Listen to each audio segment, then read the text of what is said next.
Welcome to Cash in the Cyber Sheets. I'm your host, James Bowers, and together we'll work with business leaders and industry experts to dive into the misunderstood business of cybersecurity and compliance to learn how to start making money from being secure and compliant. Welcome to Cash in the Cyber Sheets. Hey everybody, welcome back to Cash in the Cyber Sheets. I'm your host, James Bowers, Chief Security and Compliance Architect here at Input Output. Very happy to have you back here with us today. And last week we were getting into some of the dangers of the FCA, the False Claims Act. And what I want to do this week is actually go into some very real cases that this has actually happened and how this can relate to you. And what's surprising is that the majority of these do not relate to any type of data breach. So very real things that can have serious impacts on your business that we are going to dive into today. Before we get started, please go ahead and click that like, click that subscribe, show us some love, and as always, leave some comments. Let us know things that you would like us to talk about on the show. And also shoot us an email if you'd like to be on the show. Would love to have you and hear about things that are working and things that are giving you a hard time. Okay, so let's go ahead and jump into it. I'm not going to go super deep into the FCA. And if you're watching on today's show, you can see me moving around. I just can't seem to get still. Not going to go super into it, but long story short about the FCA, the False Claims Act, is it basically says if you accept any money from the government under a false claims, they can come after you. What's absolutely bonkers is that it's not typically a dollar for dollar issue that they come back. So if they say gave you $1 million over a year or so, they can actually come at you for up to 3 times that amount. In some cases, I think even more, but typically up to 3 times that amount. And whoever brings up the case, like a whistleblower, in the case of an FCA lawsuit, they're known as a realtor, they can actually get 15 to 30% of that 3X amount. So that's some incredible incentive for somebody to blow the whistle on your practices that may not be conforming to FCA requirements. And to make it even worse, the attorneys involved, after they get a little cut of that 15 to 30%, they can also get reasonable attorney's fees. So this can just add up like crazy. All right. So here's where it's really dangerous. It's in certain cases, what we've really been looking at a lot because we support a lot of healthcare organizations is where the FCA is being used to essentially weaponize HIPAA.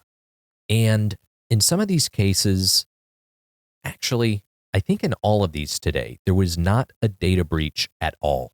So looking at, I'm just going to start going down my list here, and I think we'll make sense of it from there. And we'll talk a little bit about what this can mean for your practice. But what we're really wanting to get at is that if you are accepting any government money, you need to make sure you're following all of your security requirements. And this is going to show you why. Now, eClinicalWorks, when was this? 2017, had a $155 million settlement under FCA.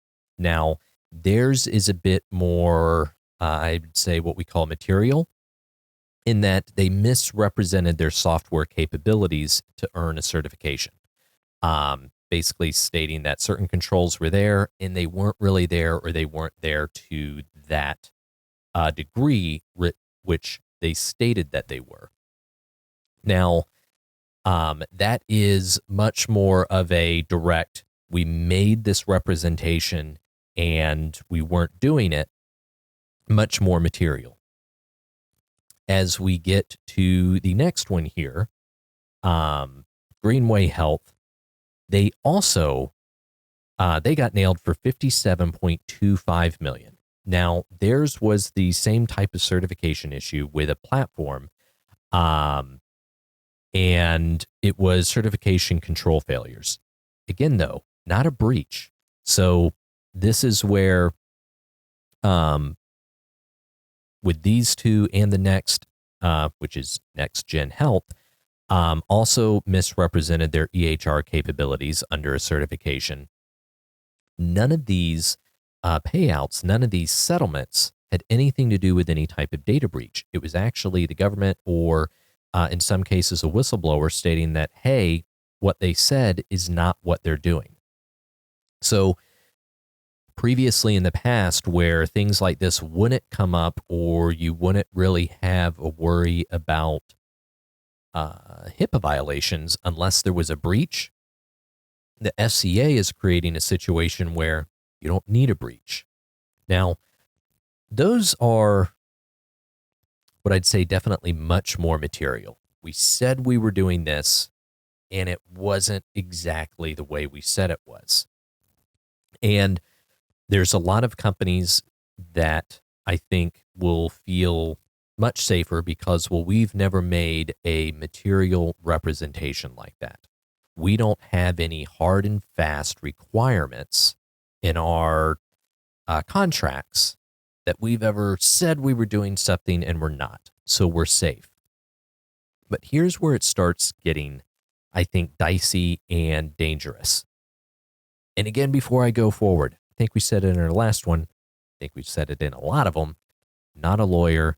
Please consult your attorneys, consult your legal advisors. But this is definitely a risk area that you need to be having a discussion with them about. Now, this next one is with Health Net Federal Services, a TRICARE administrator. Now, this is HIPAA adjacent. Again, there was no data breach, but what happened is when they started looking at how everything was secured, it was not up to appropriate standards. And where this one is a bit more nebulous, I would say, is that there weren't specific standards spelled out. Where this creates an issue is that in some of these agreements, when you are getting Medicare, Medicaid, other types of payments from the government, there are statements that you're following all applicable rules, all applicable standards, best practices. And that's where it's creating this kind of blanket issue that if you're a healthcare provider, if you're a covered entity, you should be following HIPAA. By law, it's a federal requirement. To accept the money from the government under these programs, you have to be following all applicable laws. So what this is doing is essentially, in some of these cases, turning HIPAA into something that if you're not following it correctly, it could land you in a FCA issue. Now, let's skip ahead here and look at, where's it at here? Coffee Health Systems. Now, they paid $250,000 to settle an FCA allegation that it falsely attested that it had conducted and reviewed required security risk analysis for meaningful use. That's directly under HIPAA. HIPAA requires that you perform the security risk analysis, the SRAs. You have to do those at least annually. In this case, it wasn't a specific requirement. They didn't call out and say you have to do security risk assessments. What they were required to do under the blanket is follow HIPAA. And HIPAA required the security risk analysis, which weren't being done, and so they got popped. Now, I've said it for each of them.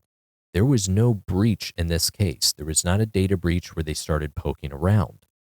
What's important here is that OCR, Office of Civil Rights, other agencies are starting to look at these things because it is an absolute moneymaker. It is a way that the government can make tons of money, reclaim a lot of the money that they made, and it's a pretty good bet that most companies are not fully following all of their security requirements. In fact, the government is so sure of it, that's why they created the CMMC, the Cybersecurity Maturity Model Certification. It used to be that you could self-certify under NIST 800-171 or NIST 800-53, depending on what type of contract you were getting, and say, we're doing all these things, we're secure, here's our practices. The government found that over 70%, I think it's over 77%, did not have all of the controls in place that they said they did. So they created an entire new certification system and process just to be able to work with the government. They are fully aware that the things people say they are doing, they're not doing. And now, with the FCA, the False Claims Act, they're able to come back at companies and earn 3 times back what it is that they paid out, with a pretty good bet that it's not a lost cause, that it's going to be a payout. And what's even crazier is that anybody can sue on behalf of the government under the False Claims Act, that essentially you have a upset worker, you have an upset client, somebody that is upset with you for any reason can now create this suit and get 15 to 30% of that payout. That is a massive, massive incentive to blow the whistle on these types of situations. So, with these cases, with others that are out there, please make sure that any government money that you're taking, any other contracts for that matter, maybe not under the FCA, but any contracts that you have, make sure you understand what it is that you're agreeing to, what security requirements you agree that you will follow, and make sure that with your agreements, with any business associate agreements that you sign, with any other contracts, that you're not obligating yourself under these blanket areas, under these regulations that can end up costing you millions upon millions of dollars for just not following and not implementing the proper security controls. If you would like to talk more about this and see where you may be at risk and how you can tighten things up, please don't hesitate to reach out to us. We'd be more than happy to talk to you. Everybody, thank you very much for listening, and until next time. Thanks for joining us today. Don't forget, click that subscribe button, leave us a review, and share it with your network. Remember, security and compliance aren't just about avoiding risk. They're about unlocking your business's full potential. So stay secure, stay compliant, and we'll catch you next week on Cash in the Cyber Sheets. Goodbye for now. Life goes up and it goes down.